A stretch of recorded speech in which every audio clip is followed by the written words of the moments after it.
San Diego Fire Department, the San Diego Police Department, for their outstanding support that we've had for our team during our time here on scene. I would also like to thank the FBI evidence response team who assisted us yesterday on scene as well. Most of our investigators arrived on scene yesterday afternoon and into the evening.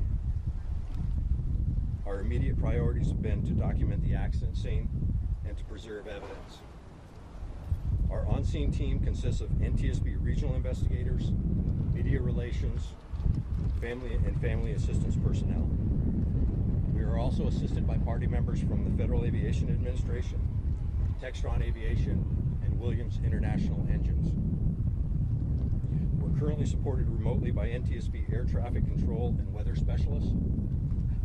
We will not be determining a probable cause or providing any analysis at this time.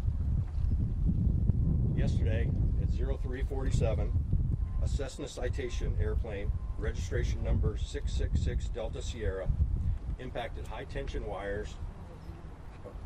power lines while flying the RNAV GPS precision instrument approach to runway 28 right at Montgomery Gibbs Executive Airport. After impacting the high-tension power lines, the airplane descended and impacted the ground in a residential area near the intersection of Sample Street and Salmon Street. The airplane came to rest on Sample Street. There was a post-impact fire that destroyed the airplane and damaged nearby vehicles and homes. The pilot and passengers were fatally injured. There were no ground fatalities or serious injuries. The number and identities of those on board will be determined and released by local authorities. The NTSB has no role in that process. Our mission here is to gather the facts and evidence associated with this accident to determine a probable cause and make any necessary recommendations to improve aviation safety. So far, we have recovered both automated dependent surveillance broadcast, or ADSB data, flight track data, and air traffic control audio from the accident flight. The pilot did not report any problems to air traffic control, and he did not declare an emergency. We have determined that the automated surface observing system, which provides airport weather conditions to pilots, was inoperative at the Montgomery Airport at the time of the accident due to an unrelated power surge. Air traffic control provided the pilot the weather conditions at Marine Corps Air Station Miramar before he began the approach to Montgomery Airport. The weather at Miramar was briefed as wind calm, 1/2 mile visibility, and 200-foot ceiling. Miramar is located about 4 miles north of the Montgomery Airport. We have also determined that there were notices to air mission, also called NOTAMs, in effect at the time of the accident that stated the runway 28 right precision approach path indicator and runway 28 right medium intensity approach light system with runway alignment indicator lights at Montgomery Airport were out of service. The airplane was not equipped with a flight data recorder. We are trying to determine at this time if the airplane was equipped with a cockpit voice recorder. We have maintenance records that indicate that there may have been one installed in the past, but we will not know for certain until we complete our wreckage examination. Once our on-scene activities are completed, the airplane wreckage will be recovered to a secure facility where it will be available if any additional examinations are necessary. We anticipate the wreckage recovery will begin later today, and our team will conclude the on-scene portion of the investigation within the next 2 to 3 days. Once we can conclude the on-scene portion of the investigation, we will continue to investigate pilot qualifications, training, flight history, and other human factors that may have been involved in the accident. We will investigate the airplane's maintenance history and in-flight performance, and we will continue to investigate any other environmental issues that may have been a factor in the accident. The next release of information regarding this investigation will be the issuance of a preliminary report. The preliminary report will be issued within 30 days of the date of the accident. A final report will be issued within 12 to 24 months following the accident. I will take a few questions at this time.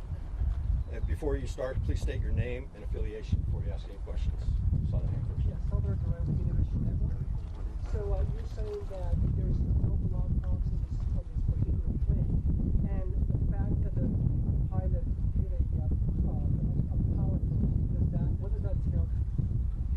So the question that I can answer is was the airplane equipped with a flight data recorder?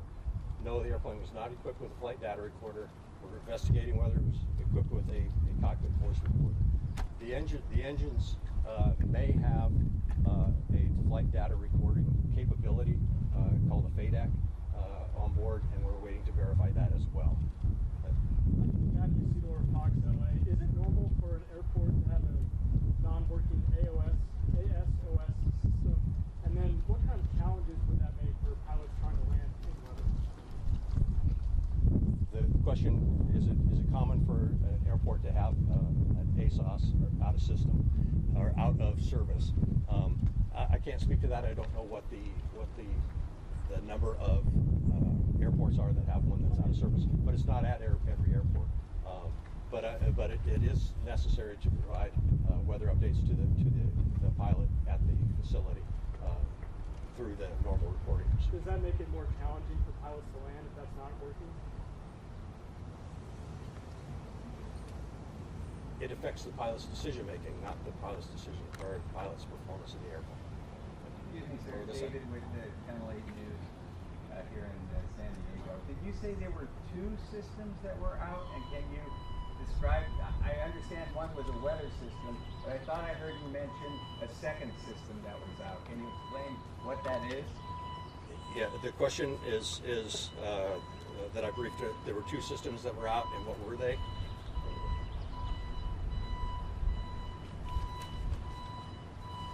So there were notices to air mission, which is a notification system to pilots and aircrew of whether there's any important information that they need to pass on to the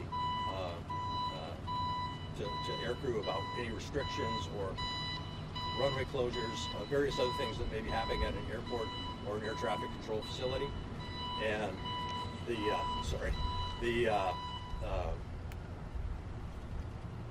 so there were notices to the airmen stating that there was airport lighting that was out that would have affected the illumination of the runway, both the illumination of the runway and the glide slope, the visual glide slope indicator. For that. That's the lighting that allows them to remotely turn it on at night? Yes. Yes. So that didn't work? Correct. And then in addition, the second part of that question was the ASOS. Those are unrelated to the lighting.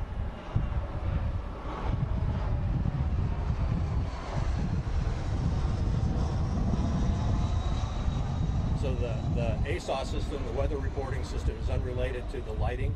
It's a separate system, and that experienced some sort of a technical glitch prior to the accident. I don't know the exact time that took it offline, so it was not available at the airport. So the pilot and the air traffic control is relying on other sources to gather weather information in the area in order to make a decision to continue the approach. But real quick, how high are those power lines, and how high is the jet supposed to be to clear those? What's the minimum altitude when he goes over those power lines? The question is, what is the minimum altitude to clear the power lines and how high they are? I have not received the measurements of that yet and done the calculations, so I can't answer that. How I have another question for you.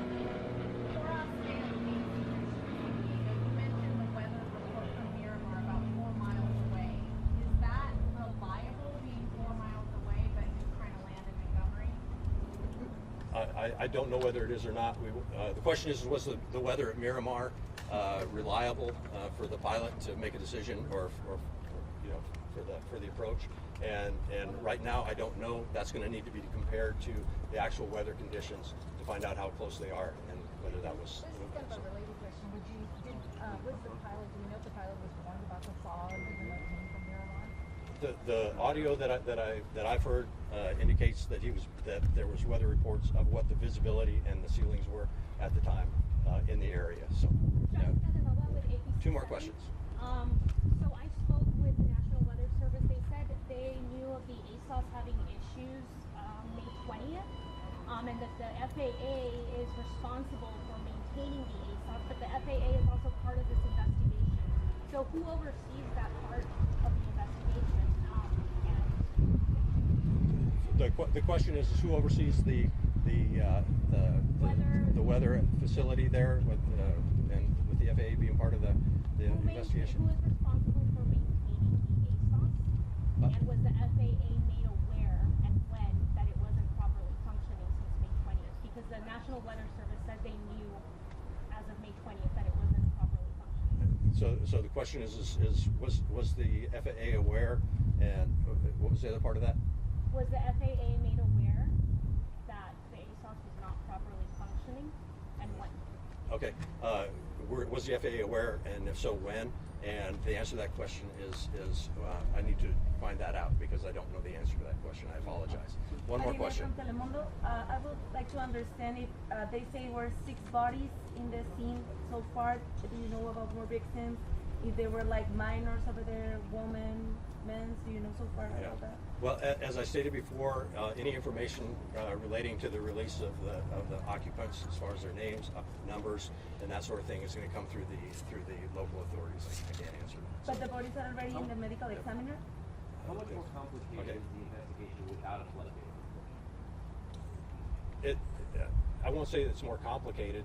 The question is how much more complicated is it without a flight data recorder? Flight data recorders provide a myriad of information depending on the make, model, and the installation, and so obviously any information you can get adds to that investigation. But without it, we use other sources of information, whether it's air traffic control, witnesses, video, the evidence that's available on the wreckage itself to tell the story of what happened. That's it. Thank you. The lights on the runway, is it normal for a pilot to land without lights on the runway?